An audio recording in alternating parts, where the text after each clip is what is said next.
Okay, सो जब पहली बार मैंने ये टर्म सुना था एटम, आई थिंक तब I was in 6th 7th class. तो स्कूल में मेरी टीचर आ जाती है, मेरी साइंस की टीचर, जो मेरे को आके बताती है कि देखो बेटा, दुनिया में ना अलग अलग एलिमेंट्स हैं। ये टेबल अलग एलिमेंट से बना है। सोडियम अलग एलिमेंट है, कार्बन अलग एलिमेंट है, हाइड्रोजन अलग एलिमेंट है, गोल्ड सिल्वर, ये सारे अलग अलग एलिमेंट्स हैं। और ये जो एलिमेंट्स भी है ना, ये फर्दर अंदर जाके अगर इनके हम देखेंगे तो अंदर जाके हमें इनके एक एटम मिलेगा। हम्म? और फिर हमारी टीचर बताती है 7th क्लास में कि ये जो एटम होता है, this is the basic building block. ये हमें डेफिनेशन होती थी ना साइंस में, atom is the basic building block. मतलब कि बेसिक मतलब कि इसको तुम आगे नहीं तोड़ सकते। मान लो मेरे पास एक मॉलिक्यूल है, if this is a molecule CO2, now this molecule can be broken further. Let's say मेरे पास पानी होता है, H2O पानी है मेरे पास। अब इसको मैं फर्दर ब्रेक कर सकता हूँ हाइड्रोजन और ऑक्सीजन में। फिर उसके बाद ऑक्सीजन के भी मॉलिक्यूल्स निकलेंगे, हाइड्रोजन के भी मॉलिक्यूल्स निकलेंगे। लेकिन अगर मॉलिक्यूल्स को भी मैंने अगर आगे तोड़ तोड़ के एक एटम निकाल लिया, तो वो एटम है जिसको बाद में मैं तोड़ नहीं सकता। मतलब कि जो एटम है, that is the most building block. Building block मतलब कि उसको मैं फर्दर तोड़ नहीं सकता। फिर मेरी टीचर ने मेरे को एक सिंपल सी एग्जांपल दी होगी कि मान लो मेरे पास कोई बुक है, लेट्स से ये मार्कर है, तो ये भी एटम्स का बना होगा, क्योंकि हर चीज एटम्स की बनी हुई है, तो ये भी एटम्स का बना होगा। और इसको मान लो मैंने तोड़ दिया बीच में से, तो आधे एटम्स लेफ्ट में आ जाएंगे मेरे पास, आधे एटम्स राइट में आ जाएंगे। इसके अंदर बहुत एटम्स होंगे, ठीक है, 1000 करोड़ एटम्स होंगे इसके अंदर। मैंने मान लो इसको तोड़ दिया, तो 500 करोड़ इधर, 500 करोड़ इधर, उसको फर्दर तोड़ दिया, फिर आधे एटम्स इधर, आधे एटम्स इधर, ऐसे मैं करता गया, तोड़ता गया। अ पॉइंट कम्स जहां पे मेरे पास क्या आ जाएगा कि 16 एटम्स इधर हैं, 16 एटम्स इधर हैं। फिर ये वाले 16 को मैंने फर्दर तोड़ दिया, 8 8। ये वाले 8 को मैंने फर्दर तोड़ दिया, 4 4। ये वाले 4 को मैंने फर्दर तोड़ दिया, 2 2। फिर उसके बाद दो एटम्स को तोड़ के जब मेरे पास एक सिंगल एटम आ गया, तो उसके बाद मैंने बोला कि भाई ये है बिल्डिंग ब्लॉक। बिल्डिंग ब्लॉक मतलब कि ये है बेसिक, इसको आगे मैं तोड़ नहीं सकता। और इसी डेफिनेशन को यूज करके हमने डिफाइन किया कि एटम होता क्या है। सो this is what I have done in my school level science. लेकिन एक स्कूल लेवल साइंस में दिक्कत पता है क्या होगी? उसके बाद टीचर ने, यहां तक तो टीचर ने बहुत अच्छे से समझाया मेरे को, लेकिन उसके बाद टीचर ने ना एक छोटी सी गलती कर दी। और वो गलती ये थी कि टीचर ने डायग्राम बना दिया। टीचर ने जाके बोर्ड पे डायग्राम बना दिया कि देखो ये है बेटा न्यूक्लियस। न्यूक्लियस के अंदर तुम्हारे होते हैं प्रोटॉन्स और उसके अंदर होते हैं न्यूट्रॉन्स। ये काफी सारे होते हैं प्रोटॉन न्यूट्रॉन। और इसके बाहर इलेक्ट्रॉन्स रिवॉल्व करते हैं, कि ये देखो जी, ये तुम्हारा इलेक्ट्रॉन, और ये ऐसे न्यूक्लियस के अराउंड रिवॉल्व करते हैं। ऐसे बहुत सारे तुम्हारे इलेक्ट्रॉन्स होंगे, वो इस न्यूक्लियस के अराउंड ऐसे ऐसे करके रिवॉल्व करते हैं, just like the solar system. Solar system में क्या होता है? बीच में हमारा सन होता है और सन के अराउंड बहुत सारे प्लैनेट्स होते हैं जो कि रिवॉल्व करते हैं। जब ये डायग्राम टीचर ने बना दी, यहां पे होगी सबसे बड़ी गलती, क्योंकि ऐसा नहीं है। इन अ वे ये डायग्राम एकदम सही है, लेकिन इस डायग्राम के साथ एक ही दिक्कत है, ये डायग्राम टू द स्केल नहीं है। ये डायग्राम टू द स्केल नहीं है। What this means is, to the scale का मतलब क्या है? मान लो मेरे को कुछ मैप बनाना है, मान लो मेरे को इंडिया का नक्शा बनाना है, ठीक है? तो मैं कैसे बनाऊंगा? ये कुछ ऐसा होता है ना। Okay, just excuse me for my art and craft skills. लेकिन यहाँ पे ऐसा कुछ होता है, गुजरात वगैरह होता है, एंड देन ये ऐसा कुछ होता है। ऐसा वैसे होता नहीं है, लेकिन मान लो ऐसा होता है इंडिया का मैप, ठीक है?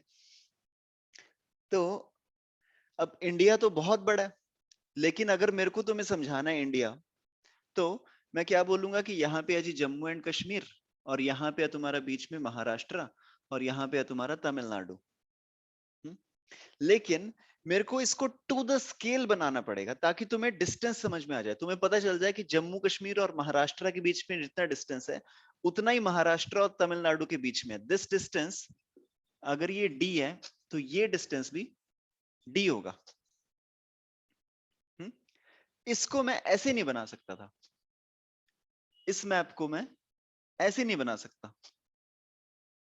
दिखता तो इंडिया ऐसा ही है, लेकिन हम ऐसा नहीं बना सकते, क्योंकि ये मेरे को रॉन्ग इंटरप्रिटेशन देगा। ये मेरे को इंटरप्रिटेशन क्या दे रहा है कि भाई जो जम्मू एंड कश्मीर है, वो महाराष्ट्र से बहुत दूर है, और महाराष्ट्र तमिलनाडु के पास पास है, तो मतलब कि ये वाला मैप गलत हो जाएगा। शेप ऐसी है लेकिन ये टू द स्केल नहीं है। यही दिक्कत होगी एटम के स्ट्रक्चर के साथ। शेप बिल्कुल ऐसी है, शेप एकदम से सही है। शेप में क्या है कि बीच में न्यूक्लियस होते हैं, न्यूक्लियस में प्रोटॉन्स होते हैं, न्यूट्रॉन्स होते हैं और उसके अराउंड इलेक्ट्रॉन्स रिवॉल्व करते हैं। मतलब शेप में कोई दिक्कत नहीं है, लेकिन the problem is to the scale नहीं है। टू द स्केल का मतलब क्या है कि ये अगर इसका रेडियस है d और ये जो डिस्टेंस जो भी आ गया x, इनका रिलेशन इस तरीके से नहीं होता। हमारी डायग्राम में क्या बन गया, ये d है, ये d d d, it's something like x is equal to 3d। लेकिन असली में ऐसा होता नहीं है, ये रिलेशन बहुत ज्यादा अलग है इससे। हम्म। लेकिन इसमें तुम्हारी टीचर की कोई गलती नहीं है, क्योंकि ये शेप अभी हम देखेंगे थोड़ी देर बाद। इस तरीके से ये शेप बनती है कि यहाँ पे इस डायग्राम में तुम इलेक्ट्रॉन बना ही नहीं सकते, क्योंकि अगर तुम्हारा न्यूक्लियस इतना बड़ा है ना, तो जो तुम्हारा इलेक्ट्रॉन होगा वो इस बोर्ड पे आएगा ही नहीं। तुम्हारा इलेक्ट्रॉन कुछ 1-2 किलोमीटर दूर जाके होगा। दिस इज जस्ट लाइक कि मान लो मेरे पास इंडिया का मैप है, मैंने टू द स्केल बना दिया ये इंडिया का मैप, ठीक है ऐसे। ये मेरा इंडिया का मैप है, मैंने तुमको बोला कि भाई इसमें दो चीजें मार्क करके बता दो मेरे को। पहली चीज जो तुम्हें मार्क करनी है वो है पूरा का पूरा तमिलनाडु। दूसरी चीज जो तुम्हें मार्क करनी है वो तुम्हारे घर में पड़ी हुई कुर्सी। प्रॉब्लम समझ गए कि ये इंडिया का मैप, मैंने तुमको बोल दिया कि भाई मेरे को दो चीजें मार्क करके बता दो। पहली चीज तुमको मार्क करनी है पूरा तमिलनाडु का मैप। दूसरी चीज जो तुमको मार्क करनी है वो तुम्हारे घर में, अब तुम्हारा घर कहीं भी हो सकता है, तुम्हारा घर मान लो सिक्किम में है, और सिक्किम में जो तुम्हारा घर है, जो तुम्हारे शहर के अंदर तुम्हारा घर है, उसके अंदर एक रखी हुई कुर्सी, वो तुमको मार्क करनी है। हम्म, तो तुम तमिलनाडु तो मार्क कर दो कि बड़े आराम से, तुम बोलो कि लो बेटा ये रहा तमिलनाडु, क्योंकि एक्चुअल में ऐसा ही होगा वो। अब तुम देखोगे कि सिक्किम और उसके अंदर तुम्हारा शहर, तुम्हारे शहर के अंदर तुम्हारी गली, तुम्हारे गली के अंदर तुम्हारा घर, उसके अंदर रखी हुई कुर्सी। तो तुम्हें अगर एक्चुअली में तुम्हारी कुर्सी को मार्क करना है, तुम अपनी कुर्सी को ऐसे मार्क करोगे। ये वाला डॉट भी बड़ा हो गया थोड़ा सा। क्योंकि अगर ये तमिलनाडु है तो तुम्हारी कुर्सी बहुत छोटी होगी, वो तुम्हारी कुर्सी इतनी ज्यादा छोटी होगी तुम इसको मार्क कर नहीं सकते। लेकिन अगर तुम्हें पेपर में पूछ लिया गया कि भाई तुम्हारी कुर्सी मार्क करो, तो तुम ऐसे खाली तो छोड़ के आ नहीं सकते, तो तुम्हें ऐसी कुर्सी मार्क करनी पड़ेगी, यहाँ पे बनानी पड़ेगी एक कुर्सी। तुम बना दोगे ना। लेकिन अंदर ही अंदर तुम्हें पता है कि भाई ये कुर्सी गलत है, ये कुर्सी यहाँ पे नहीं हो सकती, क्योंकि ये कुर्सी इतनी बड़ी हो नहीं सकती। इतना बड़ा तो पूरा का पूरा सिक्किम है, लेकिन तुमने इतनी बड़ी कुर्सी बना दी। मतलब कि तुम्हें पता है कि तुम्हारी कुर्सी गलत है, लेकिन for the convenience of it तुम्हें बनानी पड़ गई। This is what happened with the structure of an atom. जब हमारी 7th क्लास वाली टीचर ने आके बोर्ड पे एटम बना दिया, तो उसमें यही दिक्कत होगी कि ये न्यूक्लियस तो उन्होंने बिल्कुल सही बनाया, लेकिन अगर न्यूक्लियस उन्होंने ये बना दिया तो ये जो पहला इलेक्ट्रॉन है वो यहाँ पे नहीं होगा, वो पहला इलेक्ट्रॉन बहुत ज्यादा दूर होगा। पहला इलेक्ट्रॉन बहुत ज्यादा दूर होगा। एंड द रिलेशनशिप इज कि अगर न्यूक्लियस का ये जो रेडियस है दिस इज डी, अगर न्यूक्लियस का रेडियस इज डी, तो जो पहला इलेक्ट्रॉन होगा इस एटम का, इस एटम का पहला electron will be at a distance of, इस पॉइंट से will be at a distance of 10,000 d, will be at a distance of 10,000 d। समझ रहे हो क्या मतलब हुआ इसका? इसका मतलब हुआ कि अगर न्यूक्लियस इतना सा है, let's say nucleus is the size of my fist, ठीक है, इतना अगर न्यूक्लियस है, तो जो पहला इलेक्ट्रॉन होगा वो यहां से कुछ 5-6 किलोमीटर दूर जाके होगा। तो अगर हमारी मैम को बिल्कुल टू द स्केल एटम का स्ट्रक्चर बनाना है, तो एटम की शेप वो मैम कैसे बनाती? यहां पे एक न्यूक्लियस रखते बीच में, अब टू द स्केल कर रहा हूं मैं, ठीक है, इसको यहां पे न्यूक्लियस रख दिया और इसका डिस्टेंस देख लिया, ये d है। दिस d इंटू 10,000 कहां तक पहुंच जाओगे? तुम्हारे शहर के एंड तक पहुंच जाओगे तुम। वहां पे जाके तुम एक छोटा सा डॉट लगाओगे इतना सा, वो जाएगा तुम्हारा इलेक्ट्रॉन। ये डॉट गलत है, ठीक है, ये डॉट यहाँ पे नहीं होगा इलेक्ट्रॉन का। इलेक्ट्रॉन तुम्हारा बहुत बहुत बहुत ज्यादा दूर होगा, वहां पे तुम एक छोटा सा डॉट लगा दोगे और वो डॉट इस पूरे सर्कल के अराउंड रिवॉल्व कर रहा होगा। This is how your atom will basically look like. तो अगर तुम ध्यान से एक एटम को देखो, एक एटम में मोस्टली जो जगह है वो तो खाली है। मान लो मैं तुमको एक एटम पकड़ा दूं, लेट्स से मैं कहीं ना कहीं से एक एटम ले आया, वैसे मैं लेके आ नहीं सकता, किसी ने देखा नहीं अभी तक, लेकिन मैं कहीं ना कहीं से एटम ले आया और मैंने तुम्हें एक एटम पकड़ा दिया। और जब मैंने तुमको वो एटम पकड़ाया तो मैंने तुम्हें बेसिकली क्या दिया? कुछ भी नहीं दिया, खाली जगह दे दी। क्या क्या रिलेट कर पा रहे हो मैं क्या बोल रहा हूँ? कि जो न्यूक्लियस है वो तो बीच में है, इतना सा है, छोटू सा है। तो न्यूक्लियस तो यहाँ पे भरा पड़ा होगा, ठीक है, यहाँ पे प्रोटॉन होंगे, न्यूट्रॉन होंगे, ये पूरा ऐसे फिल्ड होगा, पूरा न्यूक्लियस ये ऐसे पूरा डेंस होता है। मान लो तुम कोई क्लोरीन ले लो, तो 17 यहाँ पे प्रोटॉन्स होंगे, 17 यहाँ पे न्यूट्रॉन्स होंगे, ये बीच में पूरा इकट्ठा एक पूरी ब्लैक कलर की बॉल होगी। फिर उसके बाद 17 छोटे छोटे छोटे छोटे डॉट्स होंगे जो तुम्हें दिखाई भी नहीं देंगे, इसके सामने तुम्हें दिखाई भी नहीं देंगे। वो 17 जो छोटे छोटे डॉट्स हैं वो बहुत दूर से ट्रेवल कर रहे हैं। एक जो छोटा स्मॉल टाउन होता है ना, वहां से ट्रेवल कर रहे हैं ये 17 छोटे छोटे डॉट्स। तो अगर तुम एक एटम को एज अ होल, एक एटम को देखोगे तो basically one atom as a whole is fundamentally, most of it is empty space। एक एटम में ये जो थोड़ी सी स्पेस है, 0.01% of the space is covered by the nucleus. बाकी सारी जो जगह है वो खाली पड़ी है। क्या ये समझ में आ रहा है? Please give me a thumbs up. Relate कर पा रहे हो या ऊपर से जा रही है? ऑलराइट, वेरी गुड, ठीक है जी। तो ये एक एटम ऐसा होता है, एक एटम बेसिकली मेरा मोस्ट ऑफ द एटम होता है जो खाली होता है। तो मतलब कि मेरी लिमिटेशन है, मेरी टीचर की भी लिमिटेशन है कि मैं इसको बोर्ड पे बना ही नहीं सकता। इसलिए मैं क्या गलती कर देता हूँ, मैं यहाँ पे न्यूक्लियस बना देता हूँ, यहाँ पे मैं इलेक्ट्रॉन बना देता हूँ इतना बड़ा, लेकिन इलेक्ट्रॉन इतना बड़ा है ही नहीं। अगर ये मेरा इतना बड़ा न्यूक्लियस है तो इलेक्ट्रॉन है ये तुम्हें दिखेगा भी नहीं। और एक तो इतना छोटा है, और उसके बाद है कहाँ पे? 5 किलोमीटर दूर जाके। तो मतलब अगर एक एटम का मेरे को स्ट्रक्चर बनाना है तो मैं जस्ट न्यूक्लियस का स्ट्रक्चर बनाऊंगा। अगर मेरे को बोल दिया जाए कि इस डब्बे में, इस डब्बे में एक एटम बनाओ, कि एक एटम बनाओ जो इस डब्बे में पूरा आ जाए, तो मैं इसके अंदर एक छोटा सा न्यूक्लियस बनाऊंगा। ये मेरा न्यूक्लियस, ये न्यूक्लियस, बाकी इलेक्ट्रॉन्स हैं जो कि भी मैं मार्क कर नहीं सकता, क्योंकि अगर मैंने ये मार्क कर दिया, ये बड़ा डॉट बन गया, बहुत बड़ा डॉट बन गया, ठीक है। तो ये मैं मार्क कर नहीं सकता। मेरे 17 इलेक्ट्रॉन्स ने वो रिवॉल्व कर रहे होंगे, बीच में आइए छोटा सा nucleus. This is how an atom looks like, one atom. This is how an atom looks like. अगर मैंने तुमको ये एटम पकड़ा दिया, तो मैंने मान लो तुमको गिफ्ट दे दिया, ठीक है, तुम्हारा बर्थडे गिफ्ट, ये लो बेटा एक एटम।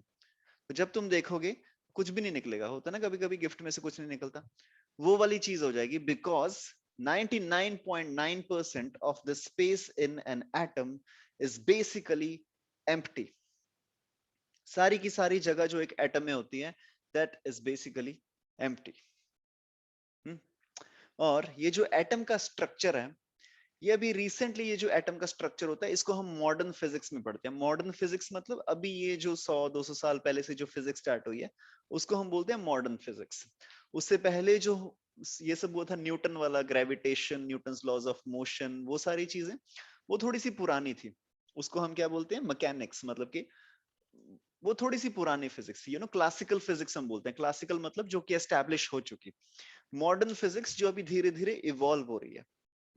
तो इस मॉडर्न फिजिक्स में बहुत सारे लोगों ने ये तो डिस्कवर कर लिया कि देखो जी, जो पूरी दुनिया है वो एटम से बनी हुई है। फिर एटम के स्ट्रक्चर के बारे में ये लोग स्टडीज कर रहे थे, और ये जो स्टडीज कर रहे थे, these studies were happening around 1880 से लेके 1920-30 तक। ये पिछले 30, पिछले कुछ 20-30 सालों में, फ्रॉम समवेयर अराउंड 1888। 1888 में पहली बार एक्सपेरिमेंट हुआ था जो बामेर ने किया था। इनका नाम था BALMER। इन्होंने एक एक्सपेरिमेंट किया था जिसमें इन्होंने थोड़ा सा बताया था कि एटम दिखता कैसे। फिर उसके बाद एक साइंटिस्ट हुए रदरफोर्ड, इन्होंने थोड़ा थोड़ा कुछ इसके बारे में बताया। फिर उसके बाद एक साइंटिस्ट हुए बोहर, उन्होंने थोड़ा थोड़ा सा इसके बारे में कुछ बताया। और ये सारी हम थोड़ी सी अभी ब्रीफली हिस्ट्री देख लेंगे कि एटम्स के बारे में कौन से साइंटिस्ट ने कब क्या बताया, राइट। और ये जो स्ट्रक्चर है कि एटम एक्चुअली में ऐसा दिखता है, ये अभी फाइनली एस्टेब्लिश हुआ कि एटम एक्चुअली में ऐसा दिखता है। ये फाइनली किसने प्रूव किया था? ये बंदे ने, रदरफोर्ड ने। और इसने ये वाली चीज कैसे प्रूव की? ही डिड एन एक्सपेरिमेंट जिसको हम बोलते हैं अल्फा स्कैटरिंग एक्सपेरिमेंट। इसको हम बोलते हैं अल्फा स्कैटरिंग एक्सपेरिमेंट। इस अल्फा स्कैटरिंग एक्सपेरिमेंट ने, रदरफोर्ड ने प्रूव किया था कि भाई एटम ऐसा होता है, एटम में most of the space is empty और उसके बीच में एक छोटा सा बस डॉट होता है। और आज की क्लास में हम यही पढ़ेंगे कि रदरफोर्ड अल्फा स्कैटरिंग एक्सपेरिमेंट क्या है। ठीक है, तो एक बार अपनी कॉपी पेन निकाल लो अगर नोट्स वोट्स तुम लोग बनाते हो तो। सो ये पूरी जो कहानी थी अभी हम स्टार्ट कर रहे हैं कि कैसे कैसे ये डेवलप हुआ, एटम का जो मॉडल है वो कैसे कैसे डेवलप हुआ। यार ये मार्कर का इशू है ना, मेरे पास एक नया है नहीं कोई।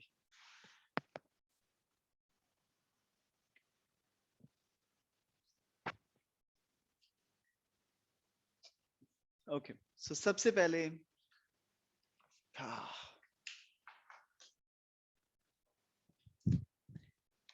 1885। ओके, जब दिखना बंद हो जाएगा मेरे को बता देना, ठीक है, मैं चेंज कर लूंगा इसको। सो 1885 में एक साइंटिस्ट हुए,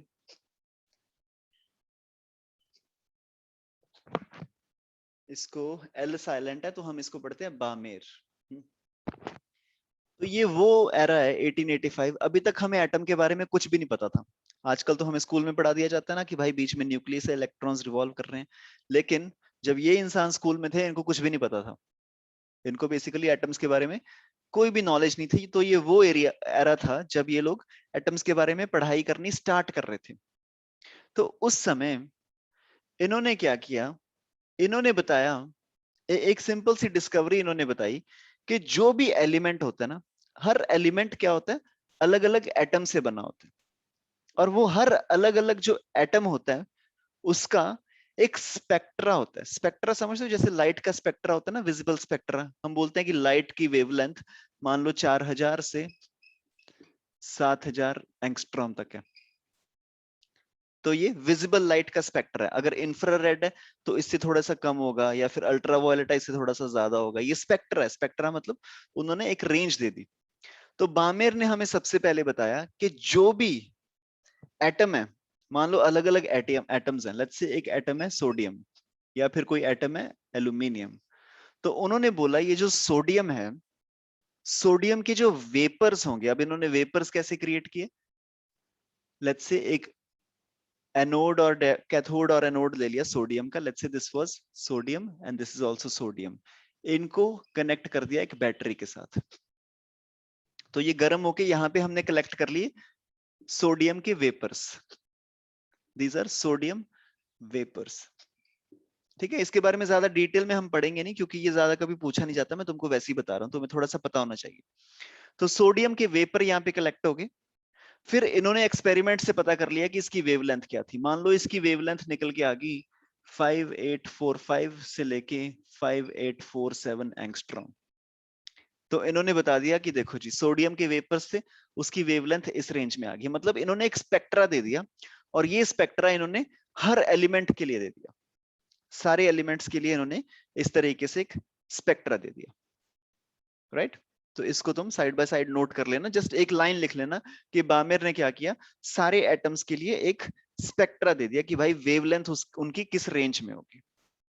अभी तक लेकिन हमें एटम के बारे में कुछ नहीं पता चला, क्योंकि जो इन्होंने बताया उससे कोई भी आइडिया नहीं लगा कि स्ट्रक्चर कैसा होगा एटम का। फिर उसके बाद एक और इंसान आए 1897 में, जिनका नाम बहुत ही फेमस है, तुमने सुना होगा। So this guy is called J J Thomson. ये थे जे जे थॉमसन। तो इन्होंने एक बहुत ही अच्छी चीज प्रूव की। इन्होंने प्रूव किया कि जो भी गैसेस होते हैं, हम एक्सपेरिमेंट में नहीं जाएंगे लेकिन मैं तुम्हें जस्ट कंक्लूजन बता रहा हूं। जे जे थॉमसन ने प्रूव किया कि जो भी गैसेस होती है ना, वो गैसेस में क्या होता है, एक अलग से, पहले तो लोग ऐसा बोलते थे, अभी इलेक्ट्रॉन प्रोटॉन न्यूट्रॉन किसी को कुछ नहीं पता, लोगों को ऐसा लगता था कि बस भाई इकट्ठा ही है, सब न्यूट्रल है। तो जे थॉमसन ने बताया कि जो भी गैसेस होती हैं, उन गैसेस में एक नेगेटिव चार्ज होता है, गैसेस में एक नेगेटिव चार्ज होता है, और जिसको इन्होंने नाम दिया इलेक्ट्रॉन। गैसेस में एक नेगेटिव चार्ज होता है जिसको इन्होंने नाम दिया इलेक्ट्रॉन। इन्होंने कुछ स्टडीज की, इनको बस इतना सा पता चला, अभी कुछ खास पता चला नहीं है, ठीक है। फिर उसी के बाद 1 साल बाद इन्होंने 1898 में एक मॉडल दिया जिसको हम बोलते हैं plum pudding model. So we call this as plum pudding model. Now plum pudding model का मतलब क्या है? पुडिंग तुमने देखा होगा कभी कभी, हम किसी कोई कोई तुम ब्रेकफास्ट करने जाते हो, जब तुम वहां पे कभी कभी जब वो कॉन्टिनेंटल ब्रेकफास्ट होता है, वहां पे तुमने देखा होगा पुडिंग। पुडिंग मतलब तुम ऐसा मान सकते हो एक कप केक की तरह है। जैसे हम केक बनाते हैं ना, कभी कभी तुमने केक बनाया होगा, बिस्किट वाला केक बनाया होगा। अब तुम मान लो बिस्किट को क्रश कर दो, उसमें दूध वूध डाल दो, तो उसकी कंसिस्टेंसी जो होगी, तो वो कंसिस्टेंसी उसकी हर जगह से सेम नहीं होगी, क्योंकि कोई बिस्किट थोड़ा सा कम टूट जाएगा, कोई थोड़ा सा ज्यादा टूट जाएगा। तो फिर उसके बाद तुम क्या करते हो, उसको मैश करते हो। जैसे हम कॉफी को बीट करते हैं ना, तो कॉफी को बीट इतना ज्यादा क्यों करना पड़ता है? ताकि उसकी कंसिस्टेंसी नॉर्मल हो जाए। हम्म? तो जो पुडिंग है, ठीक है, अगर मैं केक बना रहा हूं तो मैं उसको बीट करता रहूंगा ताकि उसकी कंसिस्टेंसी नॉर्मल हो जाए। हम्म? फिर उसके बाद हम क्या, उसमें इनो विनो भी डालते हैं, ताकि अगर कोई ऐसी जगह है जहां पे कंसिस्टेंसी उसकी नॉर्मल नहीं है, मान लो बीच में कहीं पे उसमें कुछ होल्स बन गए, तो उसको भी वो फिक्स कर दे बेकिंग पाउडर, और वो होल्स को भी हटा दे, ताकि मेरी हर जगह से कंसिस्टेंसी नॉर्मल हो जाए, सेम हो जाए। So a property of a pudding is, pudding की एक प्रॉपर्टी क्या होती है, एक अच्छे केक की, अगर तुम बेकरी में जाओगे तो एक अच्छे केक की प्रॉपर्टी क्या होती है, वो जो अच्छा केक होता है हर जगह से सेम कंसिस्टेंसी का होना चाहिए। हुँ? तो जे थॉमसन ने बोला कि भाई प्लम पुडिंग मॉडल, जो एक एटम जो होता है ना, वो प्लम पुडिंग की तरह होता है, कि बीच में पुडिंग होती है पूरी, केक लगा लो तुम नॉर्मल कंसिस्टेंसी की, और इसके बीच बीच में जैसे प्लम को तुमने काट दिया, प्लम क्या होता है बाय द वे, पता है किसी को? आई नो कुछ उसके जैसा होता है, आलू बुखारे जैसा, या वही तो नहीं होता? गिव मी अ सेकंड ना। एनीवन नोज प्लम क्या होता है? Please unmute yourselves.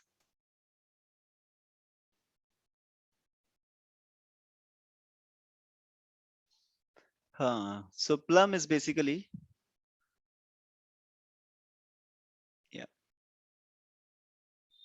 ठीक है जी। तो इन्होंने बोला कि देखो ये बाहर बाहर तो ऐसे पुडिंग पड़ी है, और इसके बीच में तुमने मान लो आलू बुखारे को काट काट के बीच बीच में चिपका दिया यहाँ पे, ये plum plum plum plum plum plum plum plum plum. तो उन्होंने बोला कि ये जो सारा पॉजिटिव चार्ज तो ऐसे कंसिस्टेंटली पड़ा होता है यहाँ पे। प्लम पुडिंग में मॉडल में उन्होंने बताया कि ये पूरा का पूरा एटम है, ये एटम में ये पॉजिटिव चार्ज है जो पूरा का पूरा ऐसे बिखरा पड़ा है, और बीच बीच में ये जो छोटे छोटे से हैं, ये नेगेटिवली चार्ज्ड इलेक्ट्रॉन्स, ये छोटे छोटे से ये जो बन के आगे, ये है नेगेटिवली चार्ज्ड इलेक्ट्रॉन्स, ठीक है। तो ये जे थॉमसन ने मॉडल दिया 1898 में। उन्होंने बोला कि एटम लगभग ऐसा दिखता है। एटम में क्या होता है कि हर जगह पे पॉजिटिव चार्ज होता है, बीच बीच में छोटे छोटे छोटे छोटे छोटे छोटे इलेक्ट्रॉन होते हैं, और ऐसे वो प्लम पुडिंग की तरह दिखता होता है। हुँ? तो ये एस्टेब्लिश हो गया 1898 तक। ये बहुत फेमस साइंटिस्ट थे जे थॉमसन, तो सब लोगों ने इनकी बात मान ली। लेकिन उसके बाद इनके खुद के ही स्टूडेंट थे, मोस्टली ऐसा होता था उस एरा में कि खुद के स्टूडेंट ही तुम्हारी थ्योरी को गलत प्रूव कर देते थे। तो इनके खुद के ही स्टूडेंट थे जिनका नाम था रदरफोर्ड।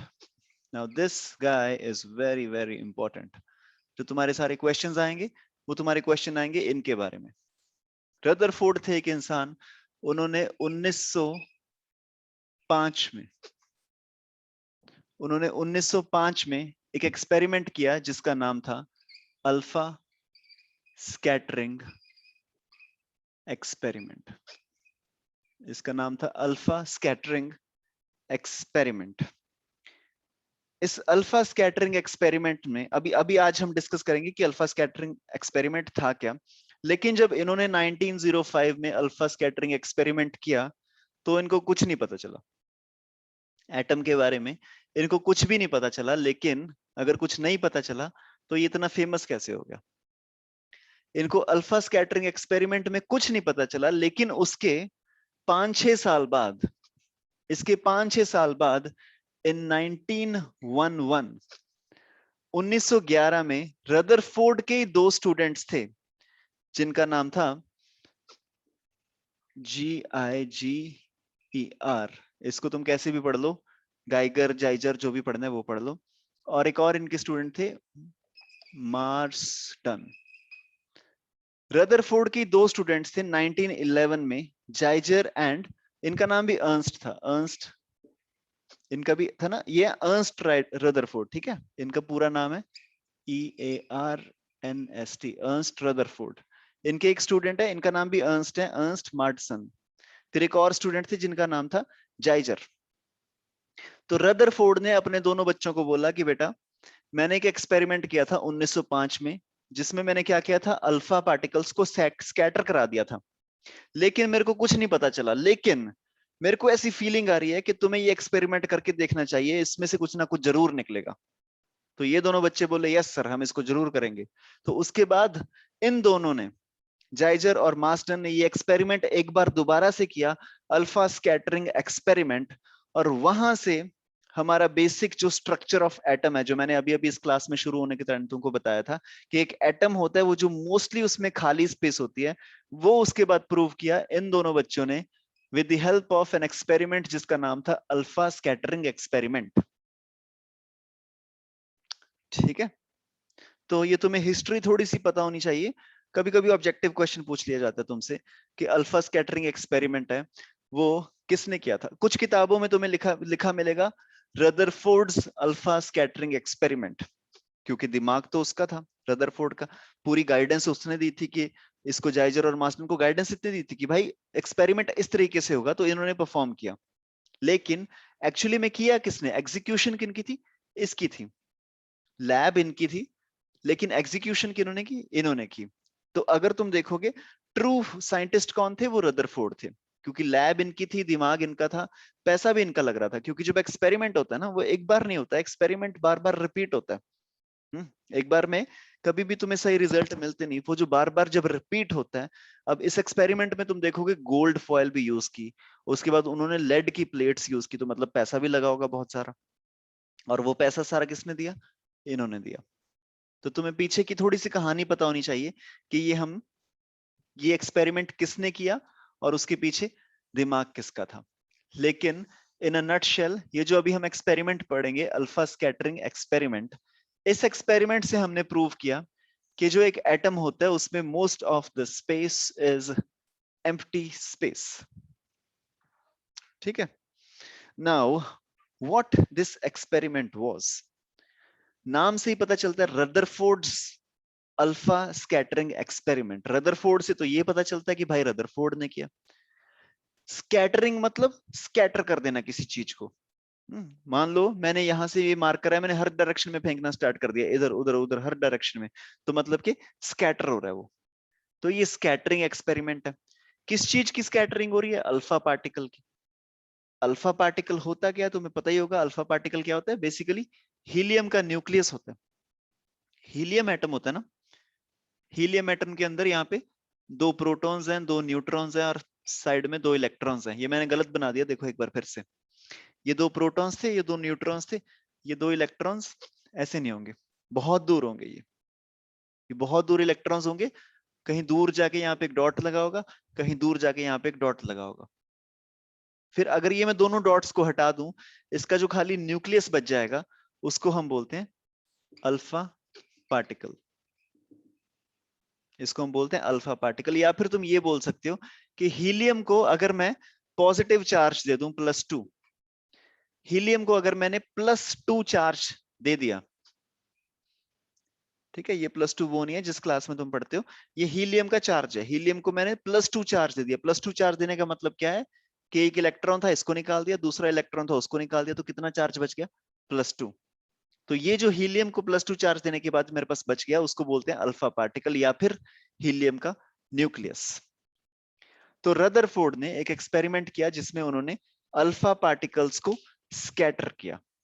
तो अल्फा पार्टिकल्स को स्कैटर करने के लिए अगर मेरे को कोई एक्सपेरिमेंट करना है, मान लो मैं एक एक्सपेरिमेंट कर रहा हूं जिसमें मैं ये मार्कर को स्कैटर करूंगा।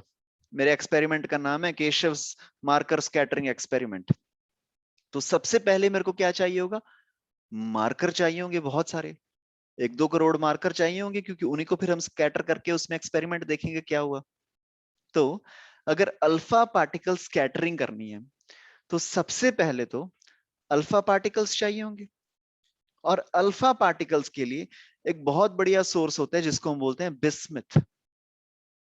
बिस्मिथ क्या होता है? एक रेडियो एक्टिव मटेरियल होता है। कुछ रेडियो एक्टिव मटेरियल होते हैं, तुमने सुने होंगे कि मान लो जैसे यूरेनियम है।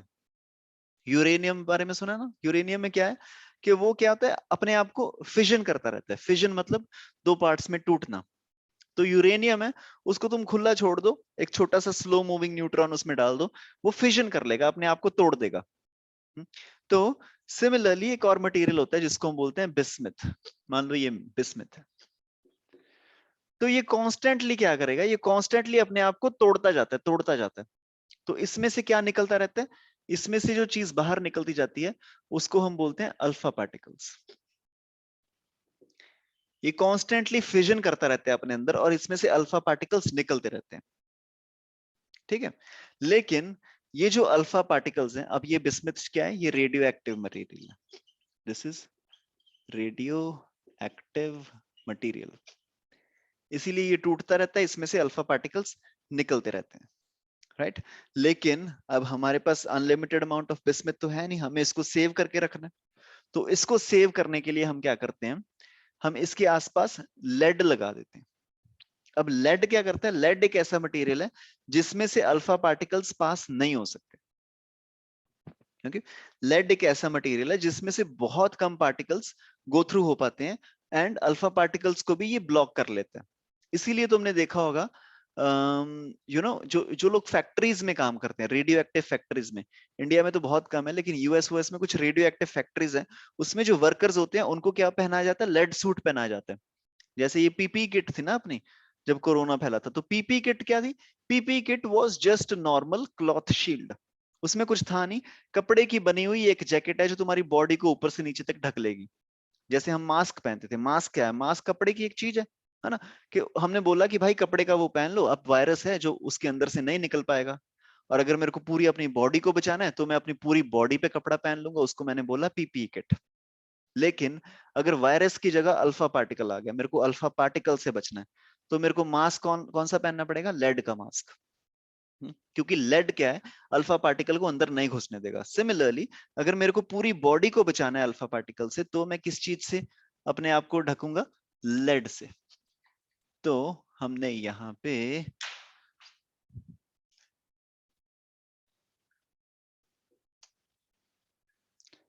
इसके आसपास लगा दिया लेड, इस तरह से। अब क्या किया हमने? इसको आसपास पूरा लेड से ढक दिया। अब ये जो भी अल्फा पार्टिकल्स लेफ्ट राइट ऊपर नीचे जाने की कोशिश करेंगे, तो ये वाले तो सारे अल्फा पार्टिकल्स को ये ब्लॉक ही कर लेगा। बस यहां से अल्फा पार्टिकल्स थोड़े से बाहर निकलेंगे ऐसे। यस।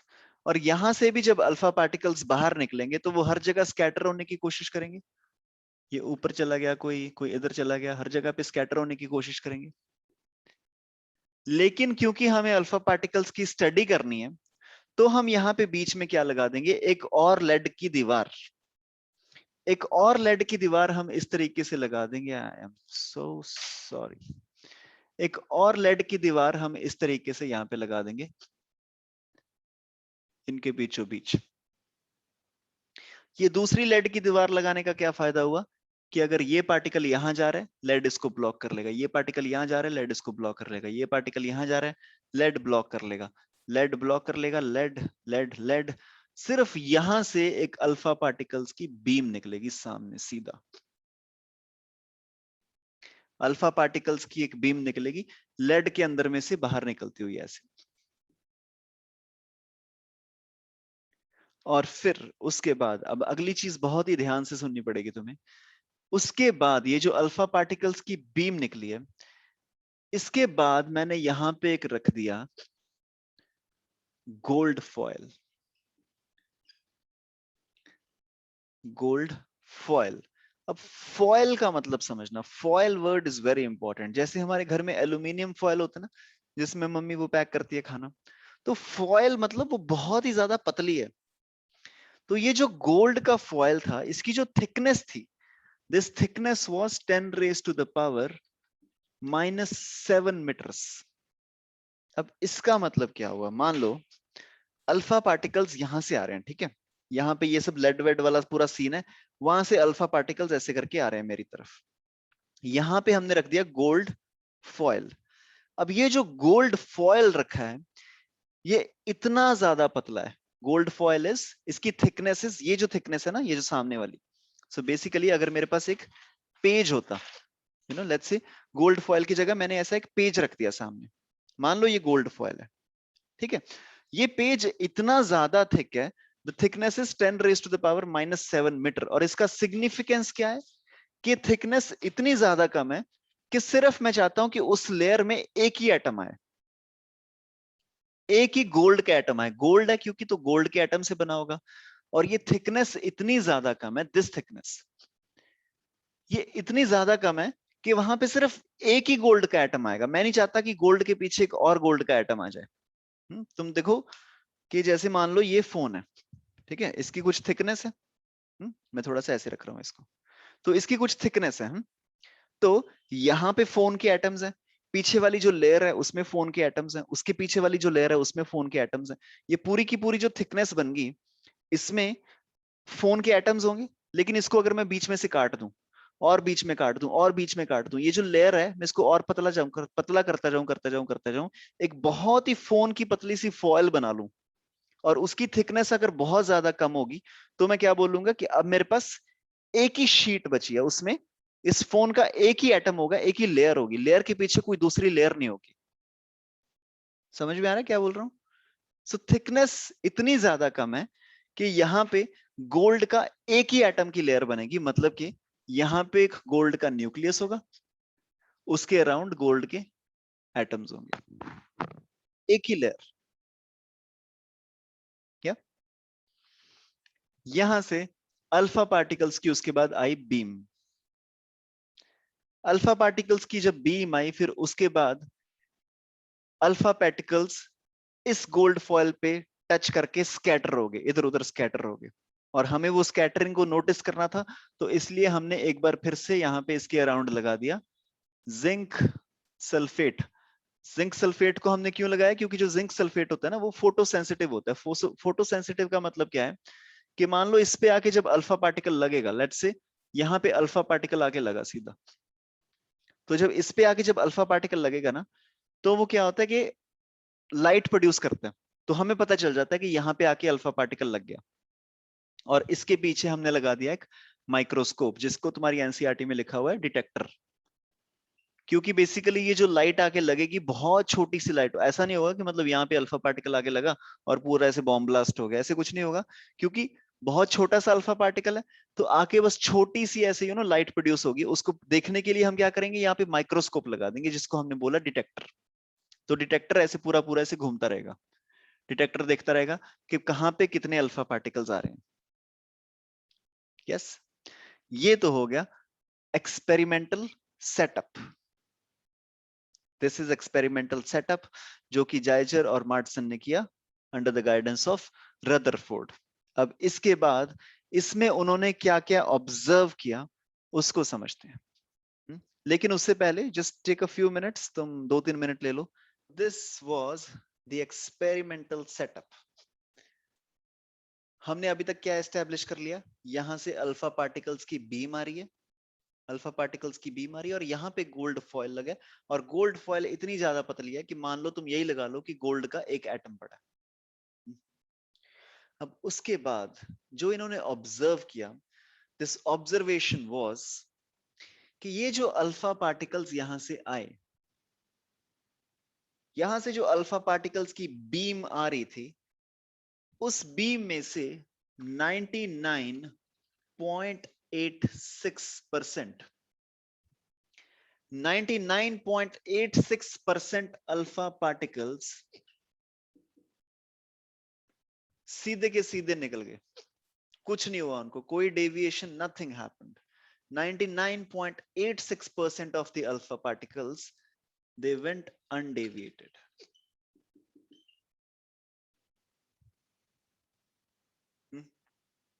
ये जो है ना जिंक सल्फाइड, ये डिटेक्टर है ना, ये मूवेबल है. ये मूवेबल का मतलब क्या है? अब ये तो मैं इमेजिन करना पड़ेगा, ये 3D में है. ये मतलब मैंने बनाया इसको 2D में है. तो बेसिकली ये जो प्लेट लगी है गोल्ड फॉयल, इसके आसपास ऐसे 3D में है ना, जैसे वो होता है ना, वो डोम होता है ना जो साईफाई मूवीज में होता है, जो कि भाई तुम लेट जाओ, ऊपर मूवी मूवी चल रही है, वो जो डोम होता है उस तरीके का. ये उस तरीके से इस प्लेट के अराउंड डोम बना हुआ है. और ये क्या है, ये एंगल मेजर कर लेगा कि ये 0 डिग्री पे कितने अल्फा पार्टिकल्स निकल गए, थीटा एंगल पे कितने अल्फा पार्टिकल्स निकल गए, 30 पे कितने निकल गए, 40 पे कितने निकल गए. ये डिटेक्टर क्या है, ये तुम्हारा मेजर कर लेगा कितने एंगल पे कितने पार्टिकल्स निकल गए, अल्फा पार्टिकल्स. तो उस एक्सपेरिमेंट में इन्होंने देखा कि 99.86% अल्फा पार्टिकल्स तो सीधा निकल गए, बिल्कुल सीधा निकल गए. और कितने बच गए?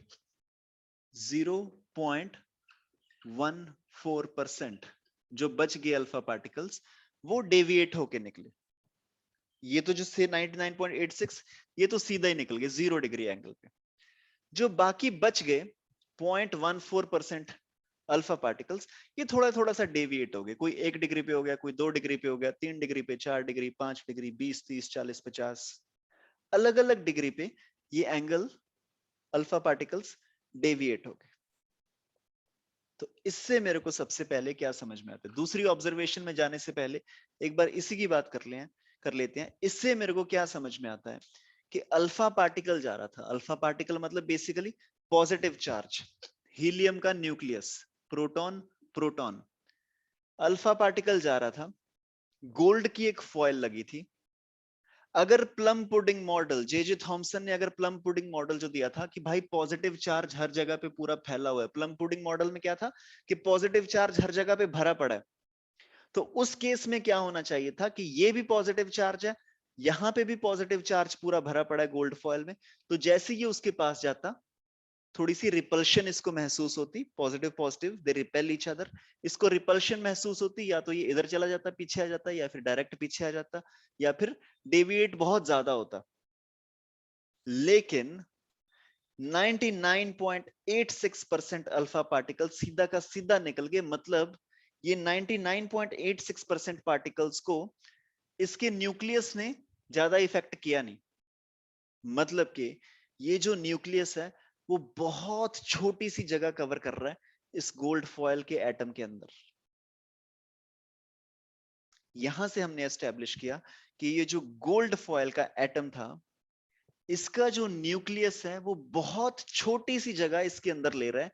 उसी की वजह से ये सिर्फ 0.14% अल्फा पार्टिकल्स को ही इफेक्ट डाल पा रहा है. यस. तो यहां से हमने एस्टेब्लिश किया that most of the space, अब मैंने तुम्हें बोला था ना 99% of the space in an atom is empty, उसको अगर तुम्हें एग्जैक्टली लिखना है तो तुम लिख सकते हो कि 99.86% of the space in an atom is empty. 99.86% of the space in an atom is empty. Basically अगर तुम देखो ये मार्कर भी एटम्स का बना हुआ है, तो इस मार्कर में 99.86% of the space is empty. मैं भी एटम्स का बना हुआ, मेरे में भी 99.86% of the space is empty. तो इसके बारे में बाद में डिस्कस करेंगे. ये थोड़ा सा आउट ऑफ द कॉन्टेक्स्ट चले जाएंगे हम अगर ये डिस्कस करने लगे तो.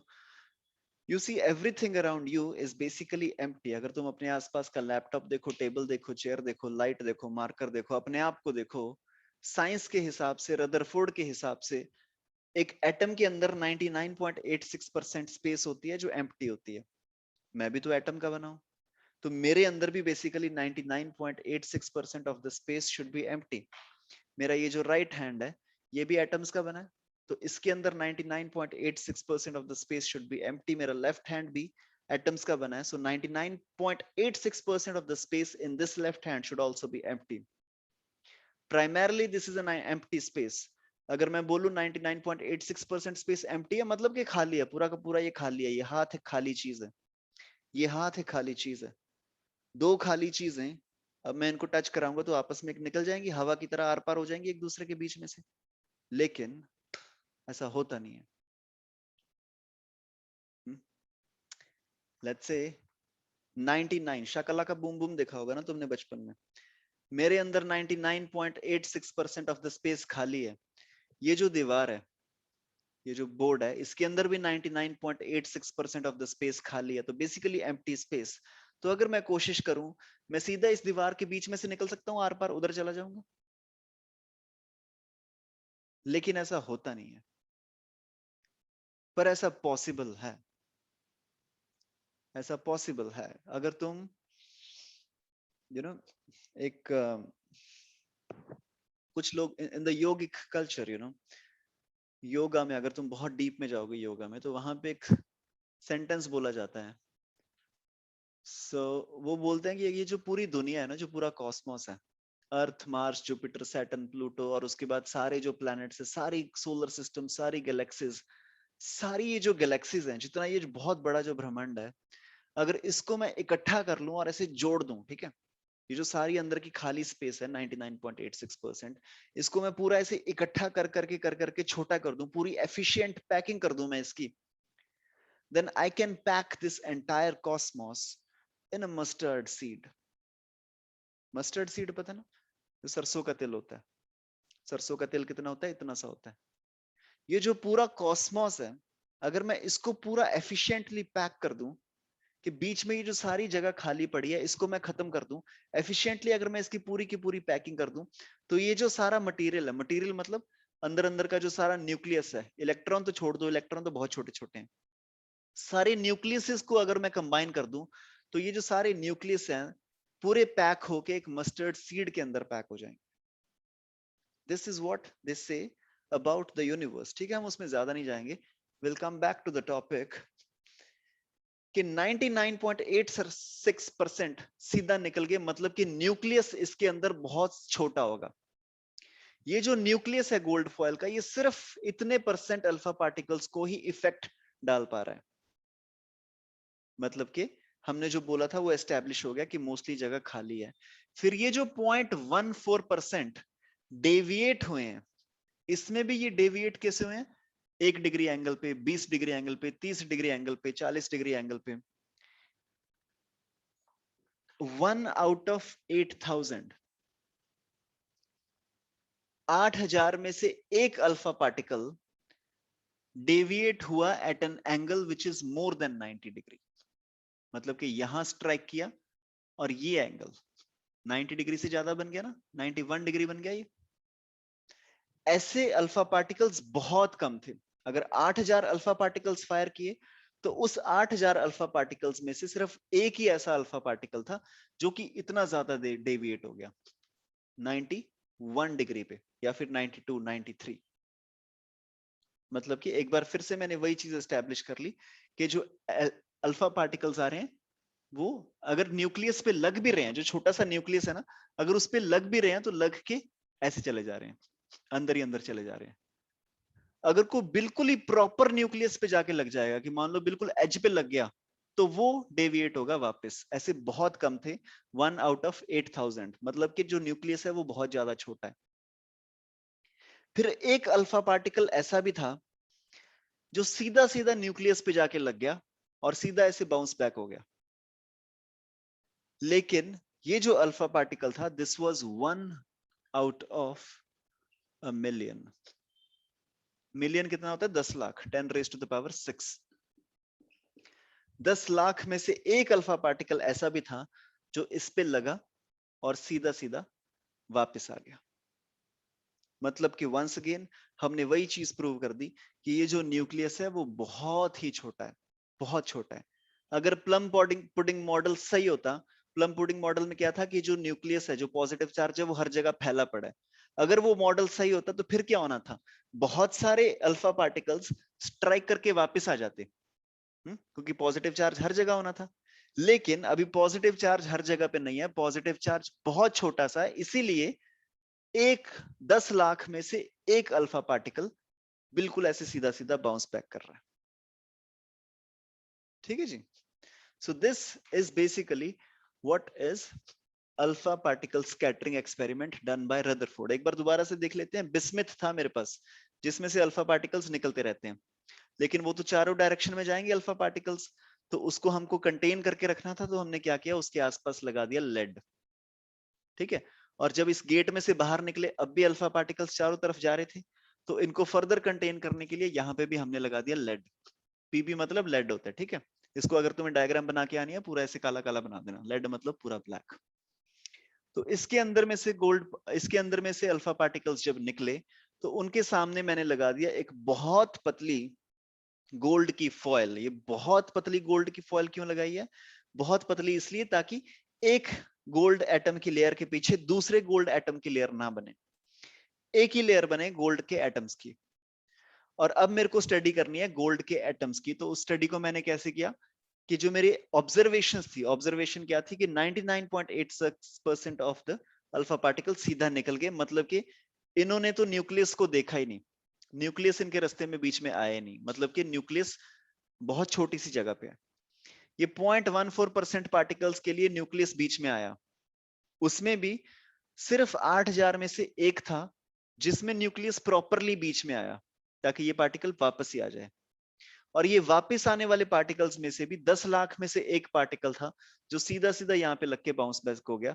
मतलब कि सारी ऑब्जर्वेशंस का एक ही रिजल्ट निकल के आता है मेरे पास, जो मेरा न्यूक्लियस है एक एटम में बहुत बहुत बहुत बहुत छोटा होता है।